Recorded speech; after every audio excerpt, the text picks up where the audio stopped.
People never rise above the opinion of themselves.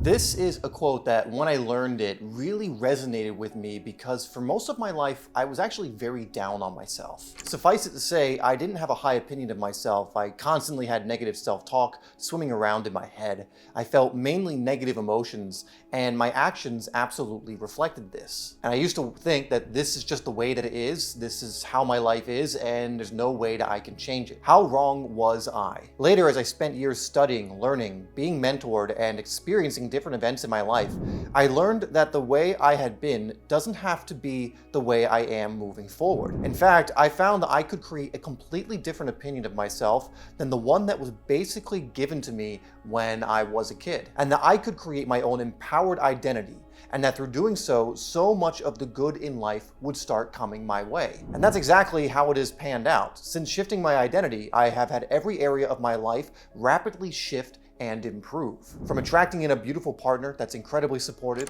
and having built an amazing life with her, to building a six-figure business doing something that I love while also providing me with time, financial, and location freedom. So much of this started to come about when I learned and applied shifting my identity in the ways I'm going to be showing you today. I learned that identities are not like super glue and in fact can be like Velcro where you can try different ones on. So if you've been wearing one even for years that you don't enjoy and doesn't serve you, you are able to remove it and try a different one on.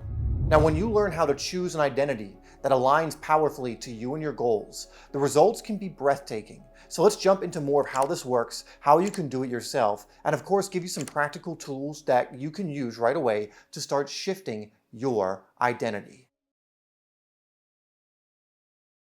Now let's first go over why it's so difficult seemingly for most people to shift their identity, or why most people believe that it's just not possible, right? They believe you're born just in a very particular way or you're conditioned in a particular way, and that's the way you're gonna be for the rest of your life. You can't shift this, you can't change this. Why is it we believe this? Well, it's because most people come from a certain paradigm that we have been conditioned into since we were very young. And this is what we can call the have, do, be paradigm. It can also be the do, have, be paradigm, which I'll explain in a second. But this essentially means that we believe we have to have something, which will allow us to do something, which then allows us to become something. So, for example, the idea could be I could have a degree, then I can do a job, which means I can be successful. It can also work the other way around, like I can do something, which will allow me to have something, which will allow me to be something. Now, when you're always starting with the end at the end there of what you're becoming, right? So I have to do certain things before I can actually access the being of something, then you're always going to be fighting an uphill battle.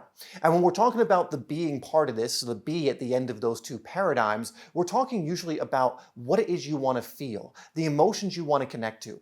Because most people are having or doing things simply because they wish to feel a certain way. And you can look at this in your own life. Why is it that people want to be rich or make a lot of money? A lot of times it's because they want security. Maybe they want adventure. Maybe they want a feeling of freedom. But almost always the end goal of doing these things is some way of feeling, some way of being. They want to be happy and fulfilled. They want to be excited about life, joyful, in love.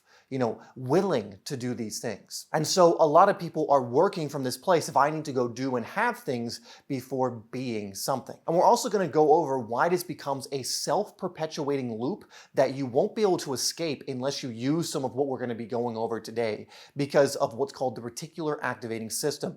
And I'm going to explain what that is a little bit later and give you a really good analogy to help you to understand it. But ultimately, when we get into this loop of thinking we have to have something, do something to then feel or become something, or we need to do something to have something to become something, we get into this self-perpetuating loop where we remain with this static identity that may or may not be serving us. And for most people, it's not serving them. And so the simple way to explain this is we want to flip this around. We want to start from the being portion of this paradigm. We want to shift to being it first, which will make us more naturally do certain things that are in alignment with what we are being or what we are accessing emotionally, which will then naturally, as a byproduct, cause us to have certain things. An easy example is if we are being someone who's abundant now. We are accessing the emotion of abundance and gratitude now. We will start moving and doing things more from that place, more from that frequency. You will start doing the things that someone who is abundant and feels abundant naturally would do. You will be compelled to do those things.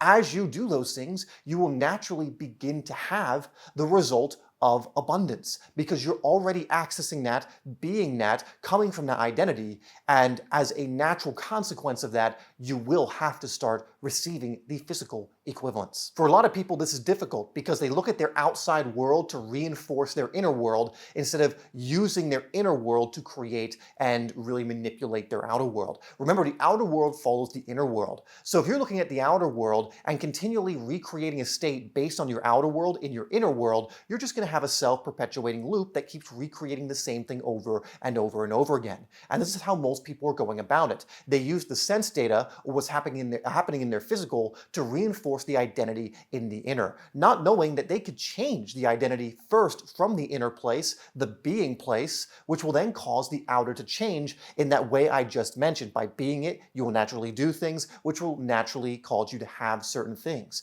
And so we need to assume the identity first. We don't need to have or do certain things to access whatever that is. And we'll go over how to break this down, how to make it so that you're able to move from this more consistently. And yes, it will take a little bit of work because your old identity will fight back because you're so used to being in that. But when we start with the beingness first, when we know that when we start from the inner world first, the outer world starts to follow, then we're going to start seeing changes and start shifting into the life we want to be in. So we need to start being that first right now. We need to start thinking and feeling that identity at this very moment. And again, one of the simplest ways to do this is just to amplify the things in your life around whatever that emotion is that you already can access. For example, gratitude is basically abundance. It's the amplifier of abundance. When you're grateful for things, things expand.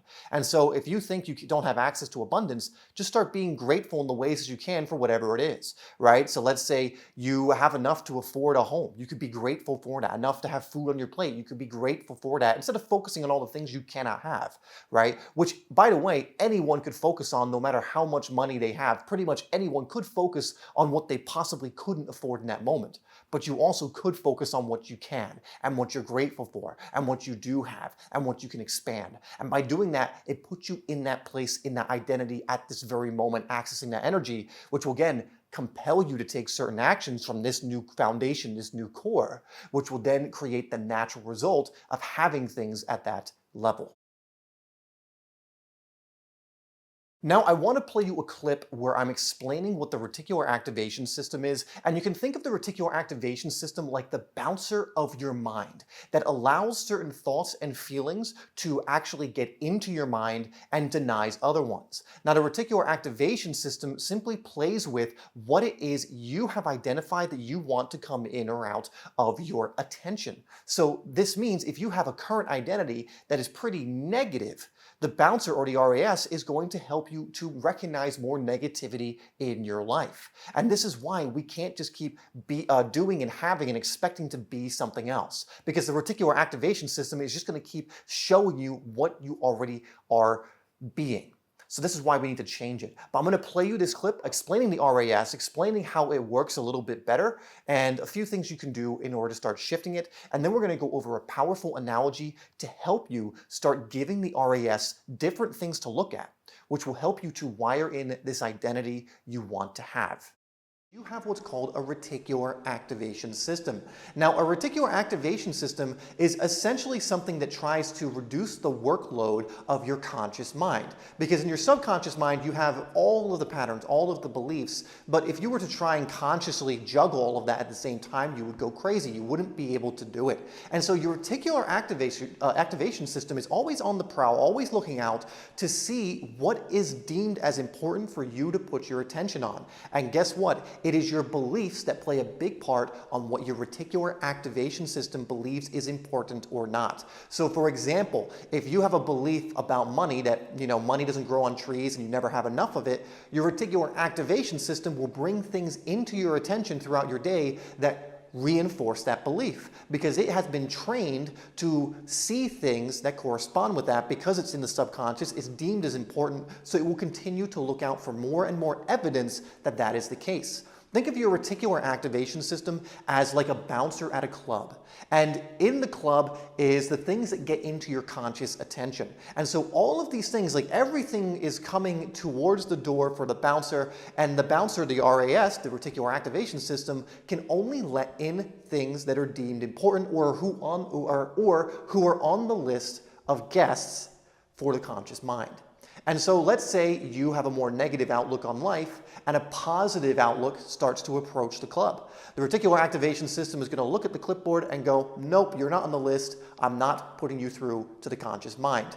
But then some negative beliefs start coming through. The reticular activation system looks at the list and goes, oh wait, you are on the list, you're deemed as important, go right on through. And so again, a bill comes through and the belief, it triggers an emotion and the belief comes through of I never have enough, I'm always don't have enough money or whatever else it is. Maybe something happens in a relationship and you have a belief that your relationships never work out, or women are a certain way, men are a certain way. Bouncer goes, yep, that's in the subconscious, that's deemed as important, you're on the list. You get to go through. And so this is what the reticular activation system is doing. If you've ever noticed when you, to give you a good example of also how this can work and how we can change this, if you've ever been excited about something, let's say it's been a new car. Let's say you wanted to get a new car and you were very excited about the prospect of getting that car and you believed you could get it, like you weren't throwing in any doubt, but you were very excited about it. You may start realizing that you're seeing that car everywhere now and even in the color that you wanted to get it. Why is that? Because you kept thinking about that car, you attached it to a feeling which was excitement, and so it became this belief, and then the RAS saw, okay, this is something that's important, this is in the subconscious now, we want to continue showing them and making them aware when this car is about, so you start seeing it more. In the past, that car was probably going past you almost as frequently, but you just didn't notice it. And so continually thinking about something while attaching that positive emotion to it, which in this case was excitement, helped create a certain belief that got the attention of the RAS to continue bringing that through, which allows for a conviction or, a much more powerful, even more deep-rooted belief to come through, like a worldview, we'll say. Essentially, your reticular activation system is continually looking for evidence to confirm your current worldview. Now, realize I didn't say continually looking for evidence about what is actually true. It is continually looking for evidence about what is true towards your current worldview. Not truth with a capital T, but what is true based on your current worldview determined by your beliefs and your subconscious. That means if your worldview is one that sees and paints everything negatively, it will find the evidence to essentially confirm that truth. But on the opposite end of the spectrum, if you're someone who has many positive beliefs and thinks about things in a very positive way, it's going to do the same for that as well. It's going to continually bring you the evidence of why you should be grateful, or why you're abundant, or why you're healthy in that same way.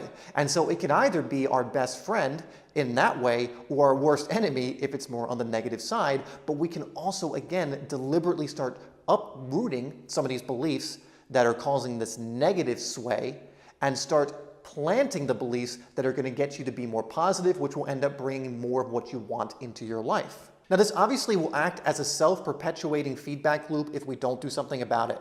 You'll have a belief that life is a struggle, for example, because you were exposed to this idea repeatedly, paired with a strong emotion. It was turned into a belief that your RAS then let in more of because it was deemed important, which provides more evidence of it being true. And now you have even more conviction that this is the case because your RAS, reticular activating system, is literally not allowing the evidence to the contrary into your attention. Remember, it's not letting it into the club, it's not letting it into the facility where your conscious mind is.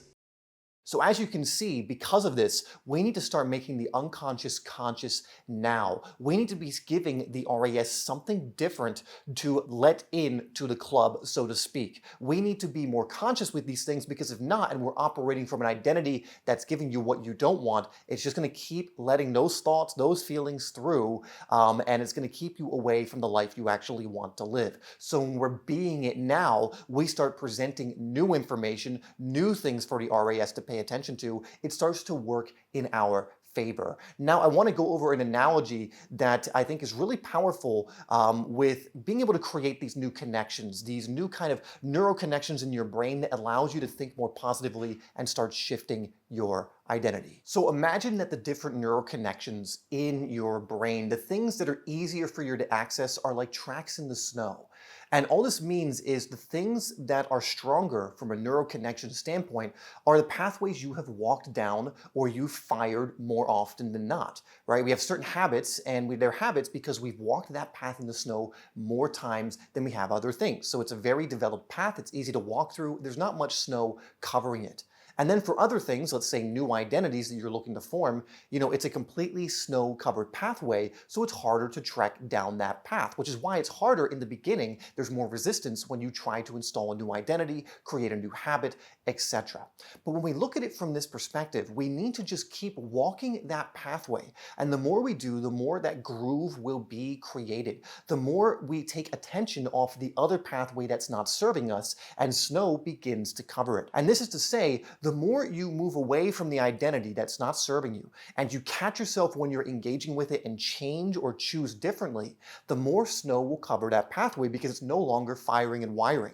And at the same time, the more attention you're giving to this new pathway that you're creating, the more that track is going to be created, which is going to make it easier and easier to access. So as you continue to move from this be, do, have way of doing things, again, the RAS is making it easier through creating these grooves, through creating this pathway, and it's also making it so that the other one is beginning to be covered up. Now, you might sometimes falter and go back down that pathway because it's still in the beginning going to be easier to access. But then you just remember this, and remember that if I can just make the unconscious conscious, stop myself from doing that, or stop myself as I'm walking down that pathway, it'll begin to be covered with snow and harder to access and easier not to access. While this new identity that you're creating will be easier to access because you're creating those tracks in the snow. Now you have to keep going forward with it because just like this other one that you're kind of cutting out and the snow is covering, this one will also start to be covered. So if you only do it for 2 weeks and then stop, well, those small grooves you may have made in that time that were getting bigger and bigger and the pathway was starting to expand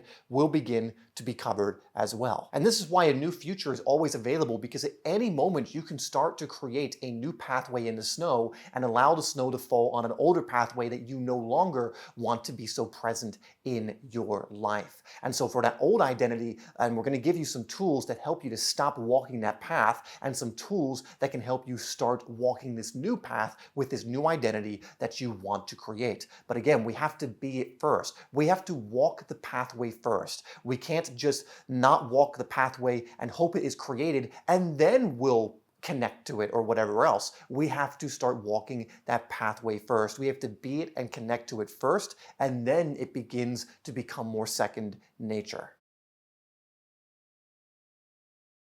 Now let's start going over some tools that are going to help you in order to create the pathway in the snow of the identity you actually want in your life, whether that is the identity of someone who is incredibly abundant and successful in certain ways, healthy, whatever else it is. We're going to help you to do that. And this first one is called the mental diet. You see, there are many different things in your environment and everyday life that you are probably hooking into and have cues from that cause you to hook into that old identity or the one you currently have now, but would rather release and move into something new. And this includes your digital and physical environment. For example, if you're watching the news all the time, then it's no surprise if you have an identity that's aligned very much with fear and is maybe gossipy or whatever else it is. And so we want to clean up our mental diet. In the same way that if you eat junk food and then want to be healthy, you're kidding yourself. If you consume negative media, if you consume junk media and junk stuff in your environment, and you're picking this stuff up subconsciously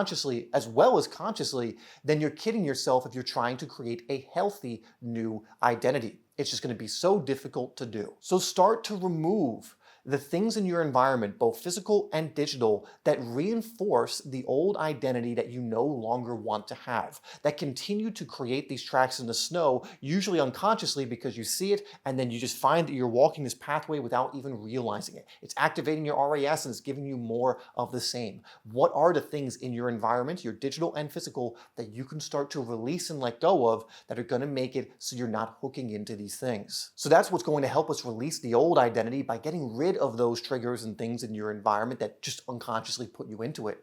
But we can also set ourselves up to win by putting things in our environment, both digital and physical, that help us hook into this new identity. This is why you've heard of things like mind movies and vision boards and things of that nature that can be in your environment that can trigger this new identity. How does it trigger it? It helps you to feel it and be it now in the moment. Remember the be, do, have paradigm.